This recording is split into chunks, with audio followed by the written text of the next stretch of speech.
क्या नाम है भैया आपका?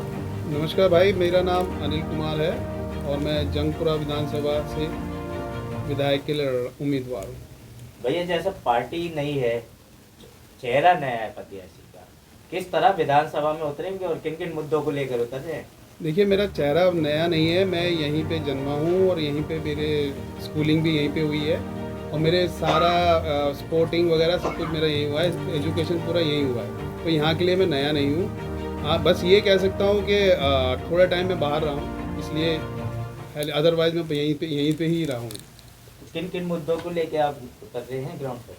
देखिए, यहाँ पे पहला मुद्दा है रोज़गार का, क्योंकि यहाँ पे बच्चे सारे बेरोज़गार घूम रहे हैं, उनके पास कोई रोज़गार नहीं है। और दूसरा, यहाँ पे पानी की समस्या, सीवर की समस्या, रोड टूटे पड़े हैं पूरे। और जो हमारे स्लम एरियाज़ हैं उस पर बिल्कुल भी ध्यान नहीं दिया जा रहा। पूरी तरह से वो समझ लीजिए कि पूरी तरह से ध्वस्त हो रखा है। वहाँ पे बरसातों में पानी भर जाता है, चारों तरफ उनके घरों में पानी भर जाता है। उसकी निकासी का कोई प्रबंध नहीं है। वोट लेने सारे आए थे लेकिन काम किसी ने नहीं किया। जहाँ देखा जा रहा है कि सत्ताधारी जो प्रत्याशी, पार्टियों के प्रत्याशी आपके सामने खड़े हैं, किस तरह से सीट निकाल पाएंगे आप? देखिए, मैंने पब्लिक के सामने अपने मुद्दे रखे हैं और अपनी बात रखी है। अगर उन्हें मेरी बातों पे और मेरे मुद्दे उन्हें अच्छे लगेंगे तो वो मुझे ज़रूर चुनेंगे। अगर वो चुनेंगे तो वो समझ लीजिए कि उनके भविष्य की, जिस दिन मैं चुनकर आऊँगा उस भविष्य उनका उज्जवल शुरू हो जाएगा। कोई रोड गड्ढे वाला नहीं रहेगा। सीवर की समस्याएं हम वहीं खड़े होकर सुलझाएंगे और फर्स्ट डे से काम शुरू हो जाएगा। विधानसभा की जनता कहती है कि प्रत्याशी आते हैं, वादे कर जाते हैं, झूठे आश्वासन दे जाते हैं, लेकिन जीतने के बाद 5 साल तक कोई नजर नहीं आता। कैसे खरा उतरेंगे आप? देखिए, वो आते हैं बाहर से, मैं यहीं रहने वाला हूँ और मैं यहीं रहता हूँ। मेरा आधा परिवार यहीं पर ही है मेरे। तो मेरे को कोई समस्या नहीं है, मेरे को रहना यहीं है तो काम भी यहीं करना है। वो बाहर से आए हैं तो शायद वो ना आए। आम आदमी पार्टी के किंग मेकर जो है उनको यहाँ से उतारा गया है मनीष सिसोदिया को, उसके लेके क्या कहेंगे, कैसे फाइट करेंगे उनसे? देखिए, आप सभी, ऑलमोस्ट सभी दिल्ली वालों को पता है कि वो आए क्यों हैं, क्योंकि उनकी सीट बड़ी मुश्किल से बची थी पिछली बार। उन्होंने सिर्फ 2000 वोटों से जीती। तो अब की बार वहाँ पे जनता उनको पसंद नहीं कर रही है, क्योंकि वहाँ पे कोई काम ही नहीं हुआ था। वहाँ भी वही समस्या है, पानी की समस्या, सीवर की समस्या। वहाँ भी रोडों में गड्ढे हो रखे हैं और गलियों की हालत बहुत बुरी है।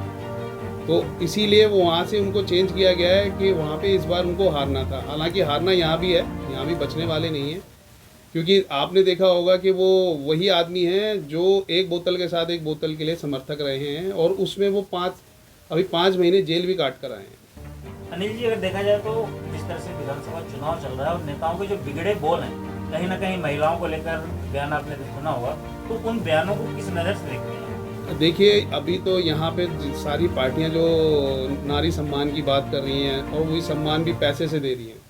असली सम्मान पैसे से नहीं होता है, उनकी सुरक्षा से होता है। उनको आप काम दीजिए, उनको कहीं रोज़गार दीजिए, तो सम्मान की बात होती है। केवल 2100 रुपये देने से या 2500 रुपये देने से उनका सम्मान या वो नहीं किया जा रहा है। वो तो एक तरह से देखा जाए तो महिलाओं को अपमान किया जा रहा है। उन्हें ये बताया जा रहा है कि वो कितनी असहाय हैं कि वो 1 रुपया अपने लिए नहीं कमा सकते।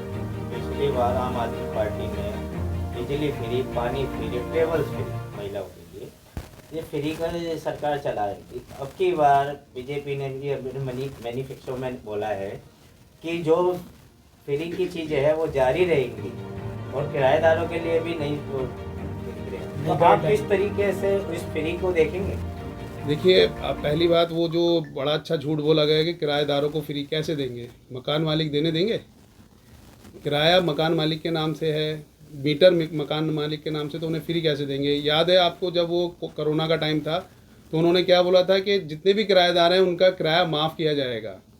उनको झूठ बोला गया था, लेकिन क्या हुआ? किराया माफ़ हुआ? नहीं हुआ।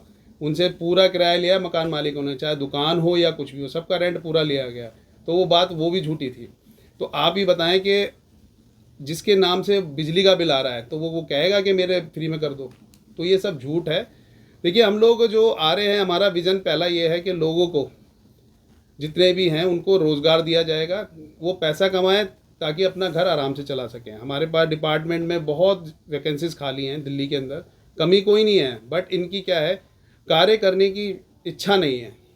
इन्हें बैठ के आराम से लड्डू खाने की आदत पड़ गई है। खुद जो चीफ मिनिस्टर थे उन्होंने कोई पोर्टफोलियो नहीं लिया था, लेकिन हमेशा होता है कि घर का जो मुखिया होता है वो सबसे ज़्यादा सरदर्द लेता है ताकि लोगों का भविष्य अच्छा हो। लेकिन यहाँ उल्टा हो गया कि यहाँ पे उन्होंने अपने पोर्टफोलियो में कोई वो नहीं लिया, मंत्रालय ही नहीं लिया। तो इससे पता चलता है कि वो काम करने के इच्छुक नहीं है, केवल और केवल अपनी सीट पे बैठने के लिए इच्छुक हैं। और उन्होंने अपने लिए एक शीश महल बना लिया और शीश महल में आराम से काटना चाहते हैं, जिसमें करोड़ों रुपया लग चुका है। आम जनता के पैसे को ये खूब उड़ाया है इन्होंने और आम जनता को कुछ नहीं दिया। सिर्फ एक टिप दी हुई है कि भाई फ्री दे दो बिजली पानी। आज के टाइम में बिजली पानी के बिल दबा के आ रहे हैं लोगों के, बिजली कोई फ्री नहीं है। ये सब एक जुमला हो चुका है।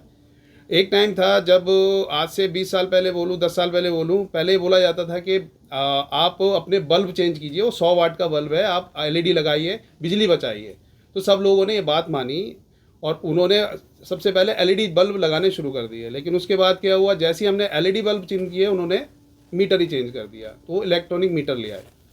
तो मतलब यहाँ पे हमेशा पब्लिक को बेवकूफ़ बनाया जाता है और कुछ नहीं किया जाता। जंगपुरा विधानसभा की बात करें तो एक बड़ा तबका प्रवासियों का है। प्रवासियों को आप किस नज़र से देखते हैं, क्योंकि मौजूदा सरकार में भी प्रवासी जो होते हैं वो अपने को बेइज्जती फील करते हैं? नहीं, देखिए यहाँ पे जो लोग आए हैं वो प्रवासी कैसे हो सकते हैं? प्रवासी कोई बाहर से थोड़ी आए हैं, स्टेट ही तो चेंज हुआ है तो भारतवासी ना, तो प्रवासी कैसे हो गए? वो प्रवासी नहीं है, वो केवल और केवल अपने निर्वहन के लिए यहाँ पे काम धंधा कर रहे हैं और वहाँ रह रहे हैं। और मैं तो उनसे भी ये कहूँगा कि वो इस दिल्ली को अपना समझें और अपनी दिल्ली को अच्छा बनाएं, क्योंकि उनके बच्चे भी यहीं पैदा हुए हैं, उनके बच्चे यहीं पढ़ लिख के बड़े हुए हैं, रोज़गार उनको ये दिल्ली देती है, पैसा उनको देती है, उनको परिवार को पालने की देती है। तो मैं उन सभी भाइयों से बोलूँगा कि भाइयों, दिल्ली को अपना समझ के और उसको अच्छे लोगों को बैठाएं ताकि इस दिल्ली की जो स्वच्छता है वो वापस आ जाए। समस्या है जिसको आप सबसे बड़ा मानते हैं, और अगर जनता आपको आशीर्वाद देती है तो सबसे पहले कौन सी समस्या को सबसे बड़ी समस्या है पानी। पानी मेरे ख्याल से एकदम साफ़ वाटर नहीं आता है। जो ये केजरीवाल जी एक दिन मिनरल वाटर पी के नलके से और बता रहे हैं कि जी मैंने वो कर लिया, मैं उनको दावत दूंगा कि साउथ दिल्ली जाएं, वहाँ पे बोरिंग का पानी पिएं जिसमें 1200 TDS आता है। उनसे कहूँगा एक हफ्ता पानी पी लें, अगले दिन उनको लंग्स की प्रॉब्लम हो जाएगी।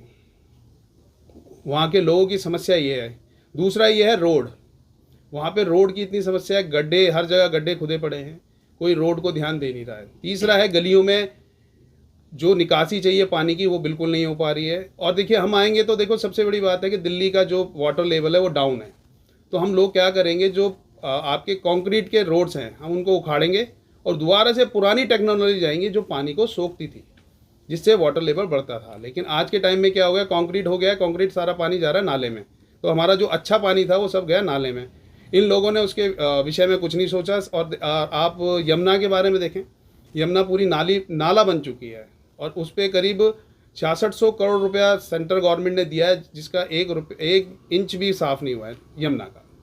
6 विधायक हैं, 6 विधायकों में आप ऐसे दावे कर रहे हैं, किस तरह से लड़ाई करेंगे? नहीं, हमारे 6 विधायक नहीं है, और भी विधायक हैं, मैं बताऊंगा नहीं कहाँ पे कहाँ कौन क्या लड़ रहा है। विधायक हमारे टोटल 49 हैं। 6 विधायक सिर्फ पार्टी के हैं, बाकी आप समझदार हो कहाँ से हैं। 5 तारीख को चुनाव है, जंगपुरा की जनता को क्या कहना चाहते हैं? मैं जंगपुरा की पूरे जनपुरा की जो संस्था है, पब्लिक है, मैं उनसे ये कहना चाहूँगा कि आप सोच समझ के वोट दीजिएगा, क्योंकि आपने 2-3 पार्टियों को एक साथ देख चुके हैं। इस बार हमें देखिए और हमारे काम को देखिए। हम कोशिश करेंगे कि आपको ज़्यादा से ज़्यादा समस्याओं से हल दे सकें। और सबसे बड़ी बात मैं ये कहना चाहूँगा कि आपको घर बैठे आपकी समस्याओं का हल होगा, आपको कहीं जाने की ज़रूरत नहीं किसी भी ऑफिस में।